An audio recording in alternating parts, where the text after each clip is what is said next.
Hola y bienvenidos a la Daily Hustle. Soy Enrique Byrnes y presidente de esa mejor cerveza. No abate por No Filter Network.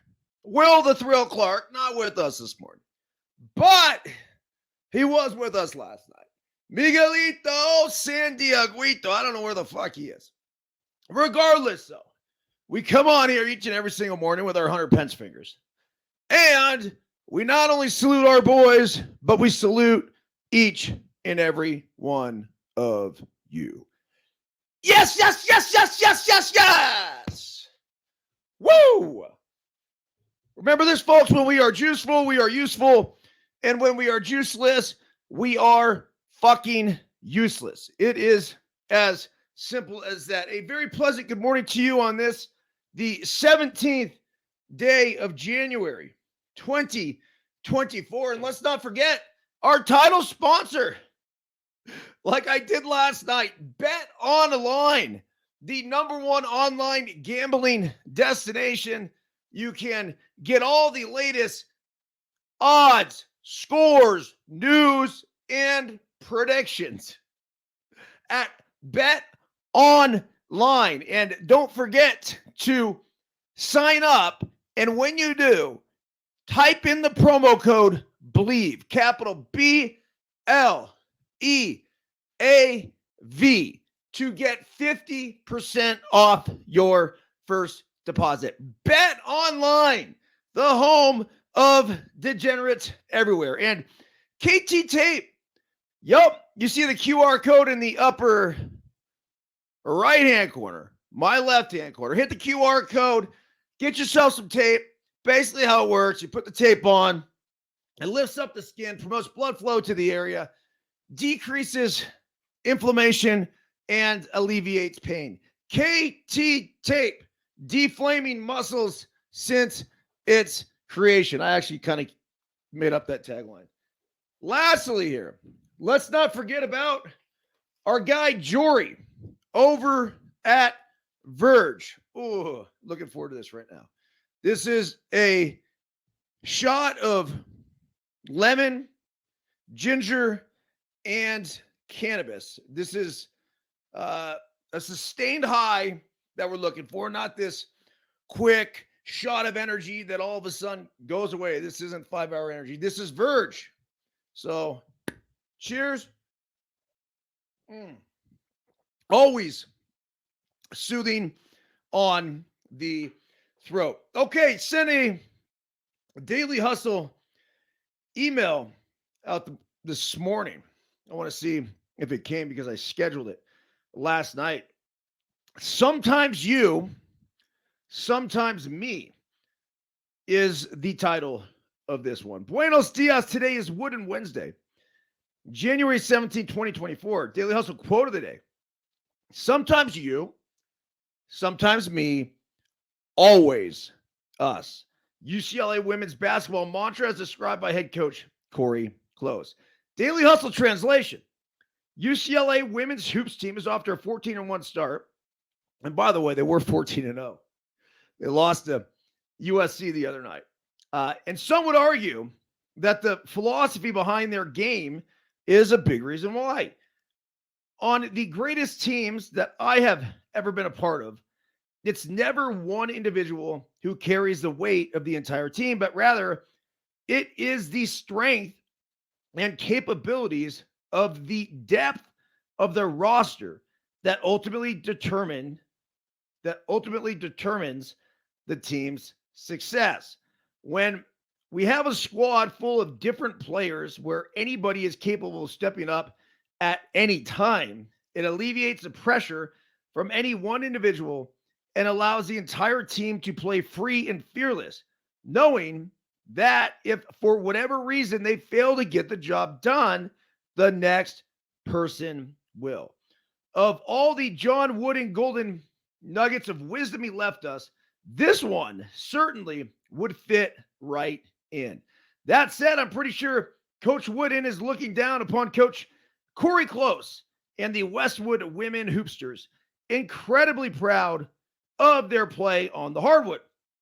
But way more importantly, He would be extremely proud of the overall team philosophical approach they will undoubtedly be able to carry with them for the rest of their lives.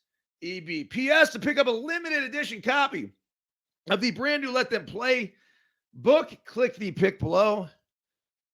There is the pick below. Go to ericbyrnes.com to pick that up. Okay, so essentially, the sometimes you, or sometimes me, sometimes you, always us approach. I love it because it lets us all know and understand that we don't always have to be the star. And sometimes it's not going to be us. And that's okay.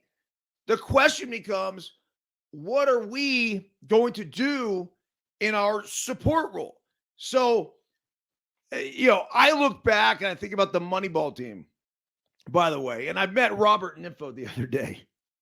A really cool guy out in Mammoth. And this is a guy that played me on Moneyball. I posted a pic on IG Storytime of the two of us. But that Moneyball team was special because it truly was anybody, anytime. Now, you had Miguel Tejada, who came up so huge through the course of it. But obviously, you had the big three with Hudson, Mulder, Zito. What people don't remember about that run is that Corey Lytle was our best pitcher. Double sky point to our dude. But everybody contributed. I think I ended up playing in 19 out of the 20 games that we won in a row, yet I only started one of them. And from my perspective, it was, hey, look, even if I don't have a huge role, I have a fucking role and I have a job to do.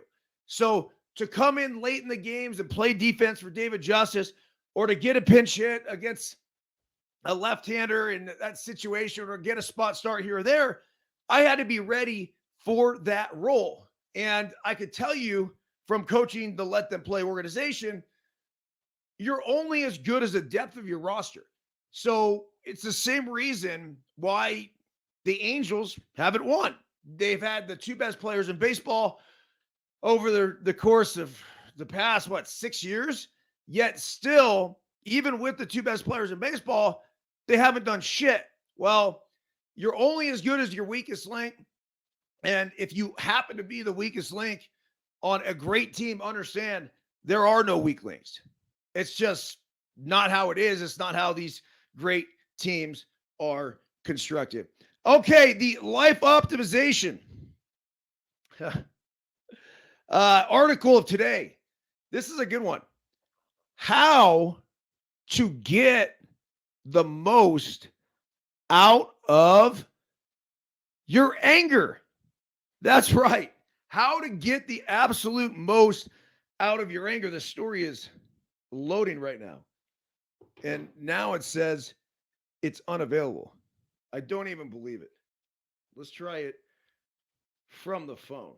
It's really interesting because I do know people in my life, and this is why I want to bring it up, but I know people that actually figure out how to let their anger work for them. And they use it as motivation. And ultimately, it really helps. But I also do know people that get angry and then it turns into a spiral downhill. So here it is. The article is on Vox, and it's by Ali Volpe. Anger is misunderstood, unjust, maligned as a wholly negative emotion. Anger contains multitudes. It can be both blinding yet clarifying, suffocating yet motivating. Anger serves as an internal alarm calling attention to an unfairness or a wrong that needs righting, says psychologist Ryan Martin, author of How to Deal with Angry People and Why We Get Mad, How to Use Your Anger for Positive Change. That's what I want to read.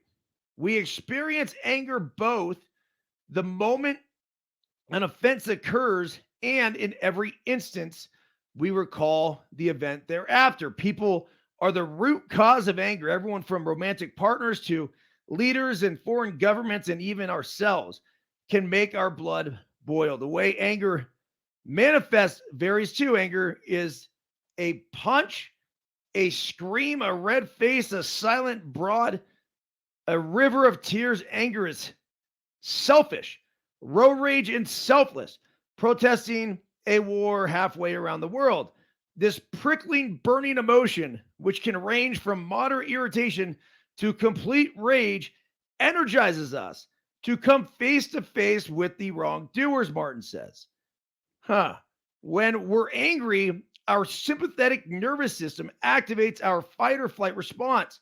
So our heart rate increasing, our breathing increasing, and so on. That's all a way to essentially give us the energy we need to fight back. Sometimes this motivating drive can lead to inappropriate actions, yelling profanities at the guy who cut us off in traffic, lashing out at a customer service representative, leaving passive-aggressive notes for our loud neighbors, seeking revenge against a friend who hurt us. Other times, we may repress anger and stew in silence. Anger can morph into despair that a problem is so profound, the only solution is more outrage. The consequences of unproductive anger can be damaging to personal relationships and professional reputations and dangerous to those against whom revenge is sought. Most people reporting feeling angry anywhere from once a day to a few times a week. Those experience anger more often or so intensely that it's distracting or interfering with their work and relationships may have an increased risk of heart attack, stroke, hypertension, high blood pressure, changes in heart rate, and metabolism, muscle, and respiratory problems. This is where anger hurts us, obviously. I mean, if you are constantly getting upset, the blood pressure's rising, the heart rate's rising, and not in a good way. The stress levels, the hormones that are associated with that, no bueno. Okay, it says anger is motivating but misleading. Amid an infuriating moment, or when recalling an infuriating moment, you may be stuck with a sense of certainty. Anger tells you that quitting your job is the appropriate way to deal with a work spat, or that telling your neighbor what you really think of them will get them to clean up after their dog. It gives a sense of things are knowable, Lerner says.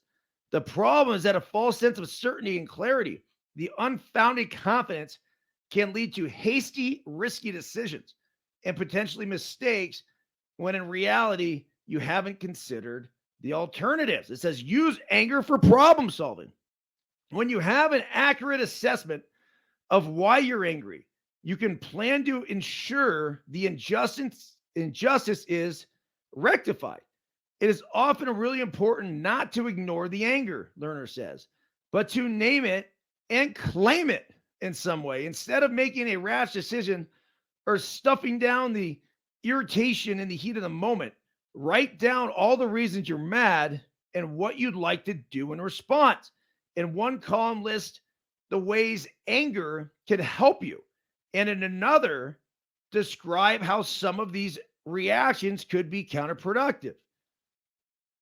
That's a very productive way to deal with it. For anger stemming from less personal offenses like systematic or global injustices, consider the most constructive ways you can make an impact.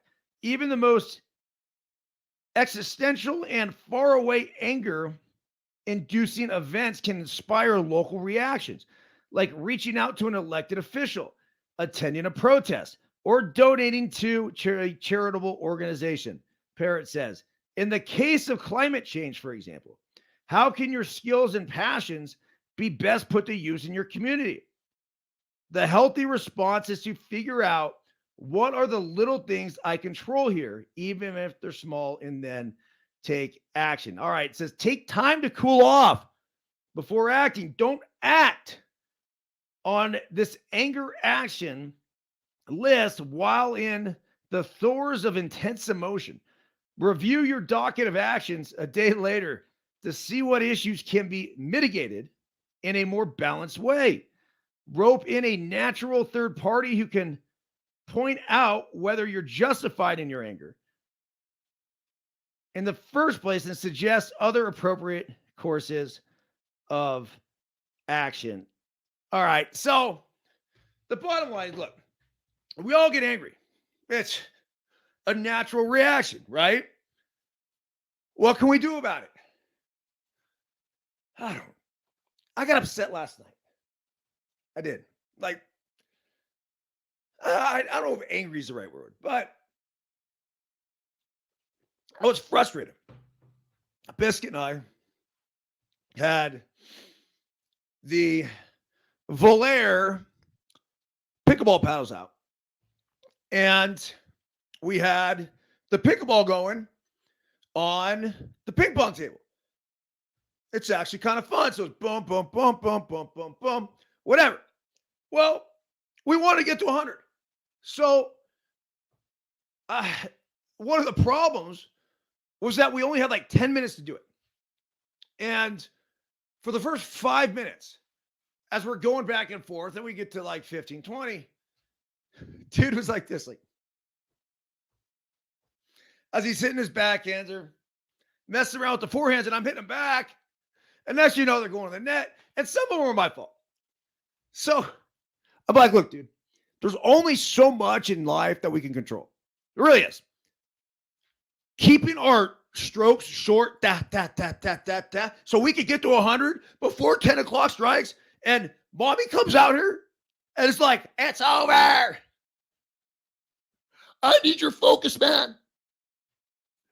And he kind of like rolls the eyes. The next, you know, we get 100. No problem. I think it was like 104. But I think a lot of it, really, when it comes to dealing with anger, is figuring out patience. And then once we recognize it and we understand it, I actually know people in my life that they use anger as fuel and they use it as motivation. I don't know if I'm that way. Maybe I am a little bit.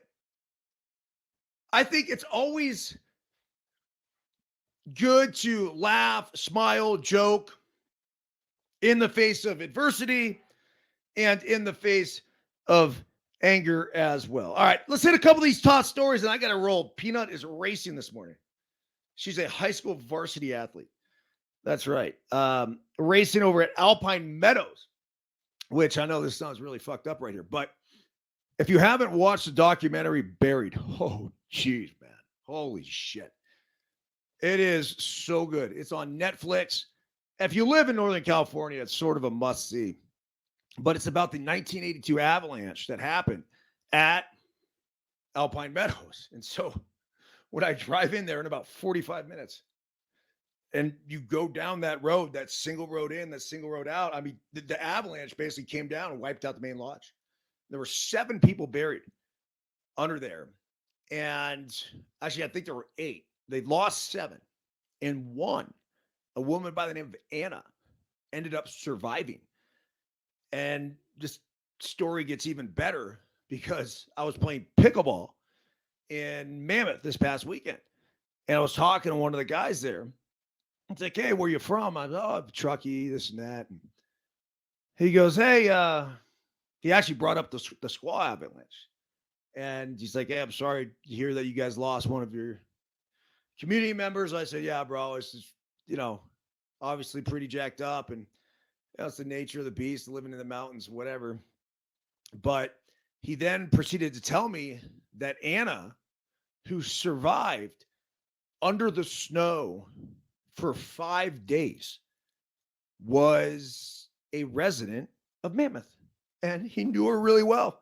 It's like, oh, yeah, she's great. Yeah, she lost a leg, but no, she's still super active. And I was taken aback. So it's going to be the first time I've been to Alpine Meadows since watching that movie. But, look, I don't think this stuff's meant to scare people, but we'd be ignorant if we didn't learn and try to learn from all of it and take all the necessary precautions we can going forward. Okay, Jason KELCE has basically announced his retirement.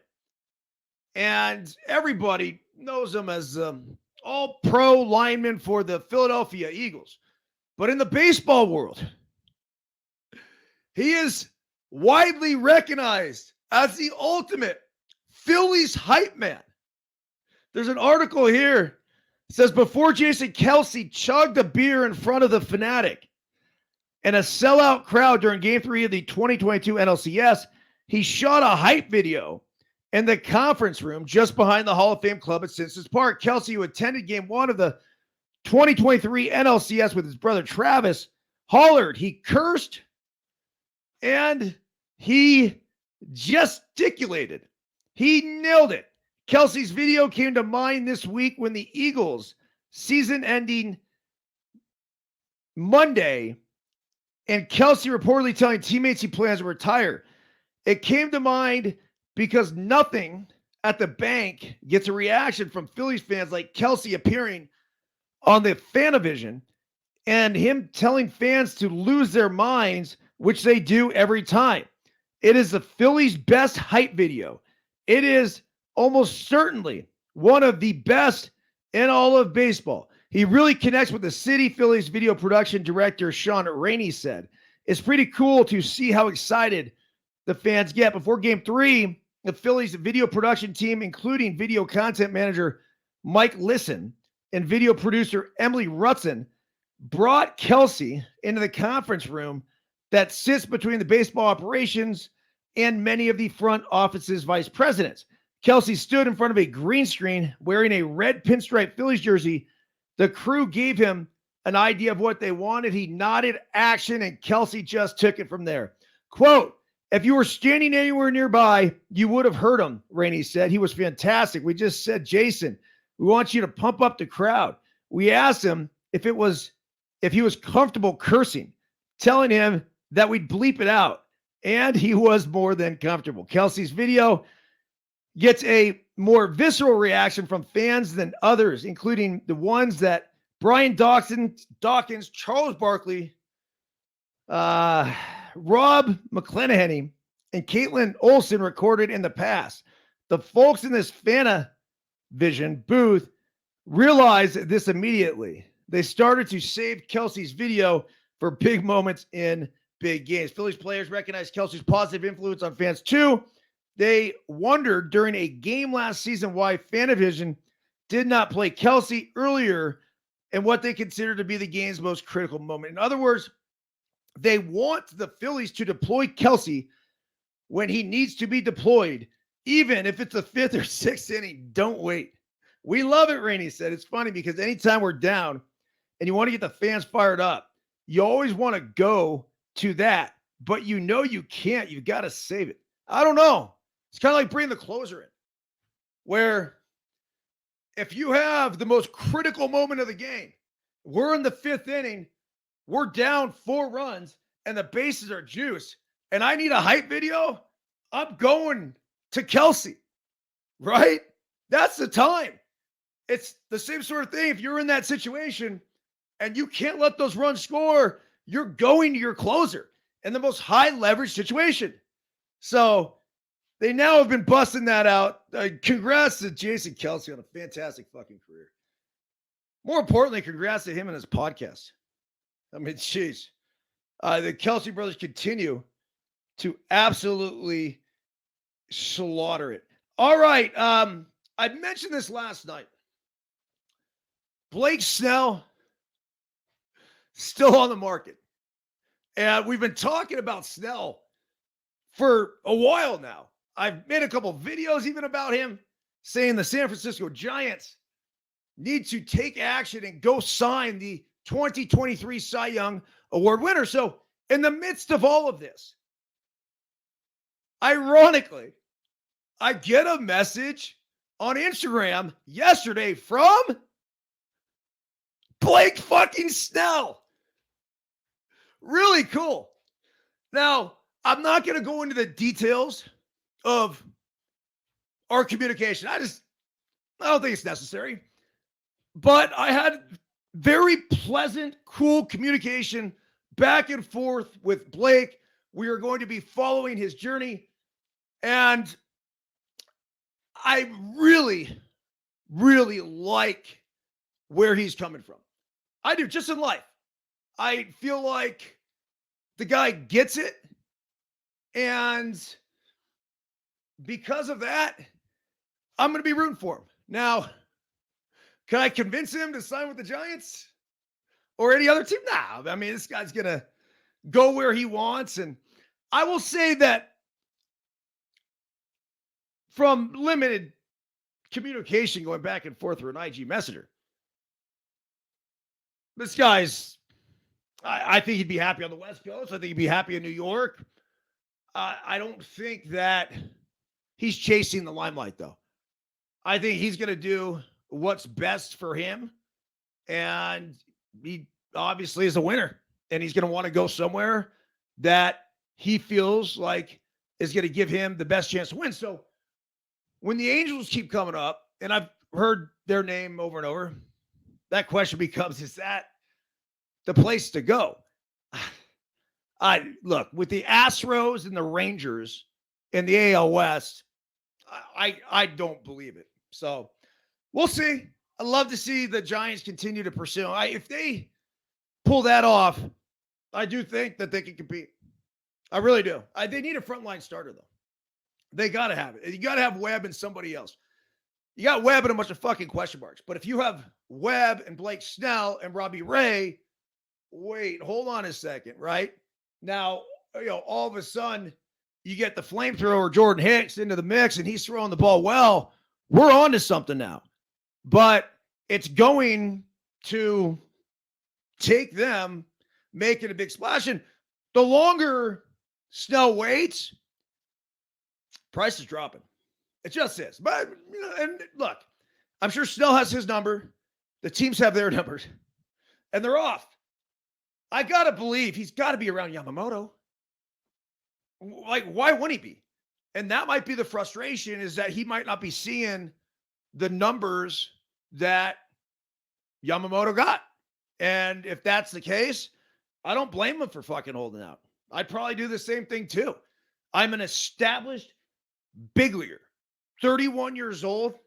Like, you got to believe he could stay through his prime at least for another 5-6 years. And you're a pitcher. He's a guy that's showing a commitment to his craft. I'm all in on him. I would have given him more money than Yamamoto. I would have. 1,000%. A proven commodity. Coming off the best year of his career, 100%. So Blake Snell will keep monitoring that situation. All right, lastly here, and I got to go. NFL playoff power rankings. Here are the 8 teams left and their Super Bowl odds. 14 teams entered the NFL postseason last week. 6 were eliminated in the wild card round. Now the divisional round bracket is set. The latest odds are out for the Super Bowl 58 champion following a first round that was full of surprises. Unsurprisingly, the 2 teams that hold the number 1 seed in their respective conferences, the 49ers and the Ravens, lead the way. However, the remaining 6 teams have some slight variance in how they stack up relative to their seeding. Here's where all 8 teams rank based on their Super Bowl 58 odds as of Tuesday morning. Number 8, the Houston Texans, plus 3,000. What the fuck? No way. I'm taking that plus 3,000. That's the best bet on the board. CJ Stroud is legit. He could get hot and make a run. This is 30-1 odds. And there's only 8 teams left. Taking down one of the league's top defenses in a commanding 45-14 win. I mean, that's the other thing you need to remember. They just went against the best defense in football. And they dismantled them. 45-14. Plus 3,000. I'm all in on the Texans, man. CJ Stroud, ride that thing to the bank. Seriously, we literally could be sitting here going, holy shit, I can't believe the Texans won the Super Bowl. It's possible. 30-1 odds with only 8 teams left. They're trying to tell me it's not possible. I disagree. Okay, number 6, the Tampa Bay Bucks plus 2,800. I'll tell you right now, the Bucks aren't winning the fucking Super Bowl. They're the ones that should be 30-1. They're 28-1. Since the Bucks sneak in the playoffs week 18 win that gave them the division title in the NFL's weakest conference, the NFC South. Nonetheless, they took care of business against the Eagles at home in the wild card round and have better odds because of it. I guess the only reason, an argument you can make for that is that they're playing the Lions. And they're thinking that the Bucs theoretically could take down the Lions. I think the Lions, last I checked, were 6-point favorites. All right. Green Bay Packers are also at plus 2,800. They got to go to San Francisco. Actually, Santa Clara. But good luck with that. Plus 2,800. I'd put them at, you ain't winning the fucking Super Bowl either. Jordan Love, like him. Great job. Beat the Cowboys. And Niners, different story. Whole different story. Whole different defense. Number 5 here. The Detroit Lions are at plus 900. If the Lions had home field advantage, I say, yeah, they got a shot. Goff ain't going into San Francisco and beating them. It's just not. It's not happening. But plus 900, if small miracle does happen, yeah, maybe. Don't love those odds at all. The Lions recorded their first playoff win since 1992. And let's just salute them for that. Number 4, Kansas City Chiefs, plus 700. I like the Chiefs at plus 700. Those odds aren't bad. You got to go to Buffalo, though. You got to take down Buffalo. And then you got to go to Baltimore. I just think it's too much. It is. I mean, you played that freezing-ass cold game in Kansas City against the Dolphins. If you go to Buffalo and you take care of business, which they could, I mean, they're only 3-point underdogs, then you have to pull it off again and beat the Ravens at their place. And then most likely you got to square off with the 49ers in the Super Bowl in Vegas. I don't see it happening. So at plus 700, not a great bet there. The Buffalo Bills at plus 500. I like this. I think the Bills do get by the Chiefs. The Bills then would have to go to Baltimore and take care of the Ravens. That's a really good fucking football team. And then even if they win that, they got to go to Vegas and take down the 49ers. I like it. I don't love it. What I may love is right in front of me. And it's scary to say, but it's the Ravens. Plus 275.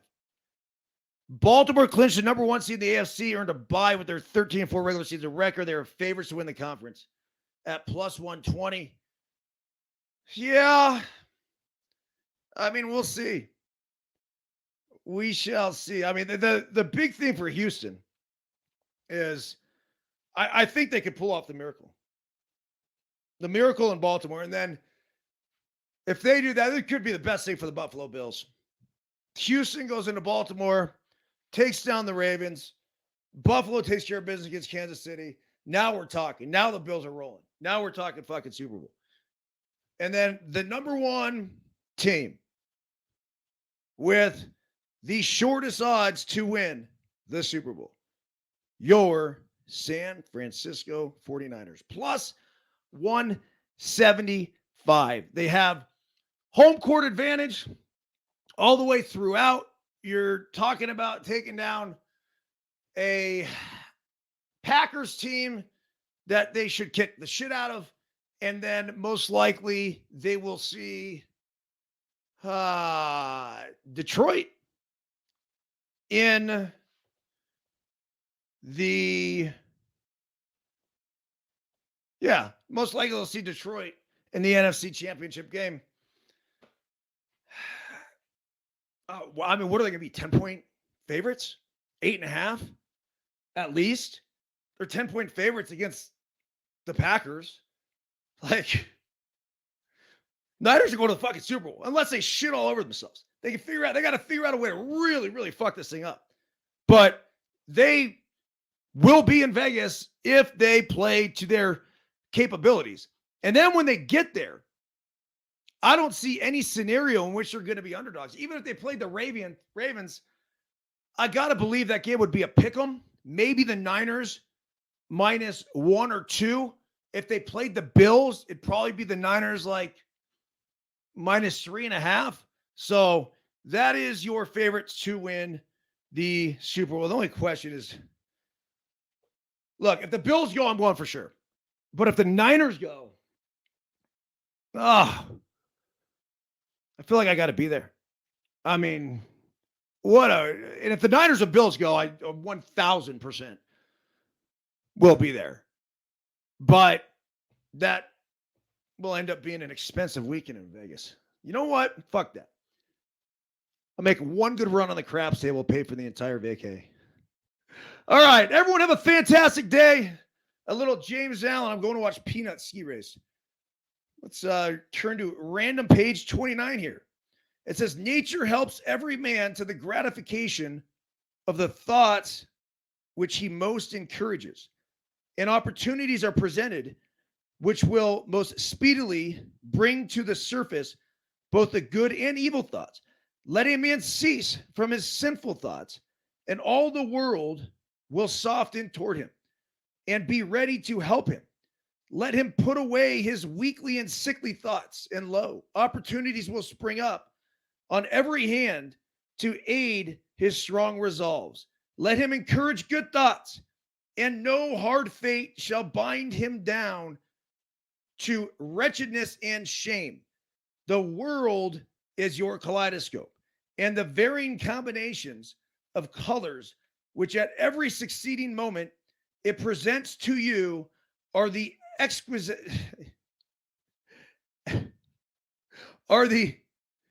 exquisitely adjusted pictures of your ever-moving thoughts. I can't believe I keep opening the same page. I mean, I can open it any page. It's like the third time I've read it out of the past 5 daily hustles. Good morning to everybody, by the way. And we got snow here in Truckee. Let's see. I think it says like 33 degrees outside right now. Definitely snow flurries. If you're watching on No Filter Network, we're live, we're interactive. Good morning, John Davis. Good morning, Gene. Out there in Minnesota. And John, Collierville, Tennessee. Let's see what John says. A few inches shut them down in Collierville. They got 6, and it's around 10 degrees. Good for you, John. I kind of enjoy it, right? Doesn't happen very often. Yeah, the South got hammered. Will's internet sucked last night. We were able to salvage the show, though. All right, everyone have a fantastic day. Back on the Daily Hustle tomorrow. If you're listening to Apple, Spotify, please leave a review. Greatly appreciate it. Hit 5 stars if you're feeling generous. That's it. See ya!